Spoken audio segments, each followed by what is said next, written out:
শবে বরাতের রাতে যে নারী 3টি আমল করবে ওই নারীর কপাল খুলে যাবে, কেননা শবে বরাতের রাত হচ্ছে এমন একটি রাত, এ রাতে আল্লাহ তাআলা অসংখ্য অগণিত মানুষের গুনাহ খাতাগুলো ক্ষমা করে দেন। আল্লাহ তাআলা নিজে বলে দিয়েছেন, সুনান ইবনে মাজার 1390 নম্বর হাদিস, নবী সাল্লাল্লাহু আলাইহি ওয়াসাল্লাম জানিয়ে দিয়েছেন, ইন্নাল্লাহা লা ইয়াত্তালিউ ফি লাইলাতিন নিসফি মিন শাবান ফায়াগফিরু লিজামিআ খালকি ইল্লা লিমুশরিকিন আও মুশাহিন। এ রাতে আল্লাহ তাআলা সন্ধ্যার পরে মাগরিবের নামাজের পরপরই আল্লাহ পাক রব্বুল আলামিন মানুষের দিকে দৃষ্টিপাত করেন, প্রথম আসমানে চলে আসেন এবং আল্লাহ পাক রব্বুল আলামিন সকলের দিকে দৃষ্টিপাত করে সকলকে সাধারণ ক্ষমার ঘোষণা করে দেন। তবে দুই শ্রেণীর মানুষকে আল্লাহ ক্ষমা করেন না। এক নম্বর হচ্ছে যারা মুশরিক, আল্লাহর সাথে শিরক করে, দ্বিতীয় নম্বর যারা মুশাহিন, যারা আল্লাহর সাথে হিংসা করে, মানে কারোর সাথে হিংসা পোষণ করে, এদেরকে আল্লাহ তাআলা ক্ষমা করেন।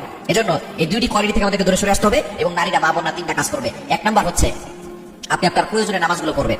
প্রয়োজনীয় যে জিনিসগুলো আছে, সালাতুল হাজত, আপনি 2 রাকাত নামাজ পড়তে পারেন, আপনি নফল নামাজ বেশি বেশি পড়বেন, পাশাপাশি 2 রাকাত সালাতুল হাজতের নামাজ পড়বেন, যে আল্লাহ আমার এটা প্রয়োজন, আল্লাহ আমার এটা প্রয়োজন। কারণ আল্লাহ তাআলার কাছে চাইলে আল্লাহ তাআলা সবকিছু দেন। প্রতিদিন কিন্তু আল্লাহ তাআলা শেষ রাতের শেষ অংশে প্রথম আসমানে এসে বান্দাদেরকে ডাকতে থাকে, এবং এই রাতে শবে বরাতের রাতে আল্লাহ তাআলা প্রথম আসমানে এসে সন্ধ্যার পর থেকেই ডাকতে থাকে।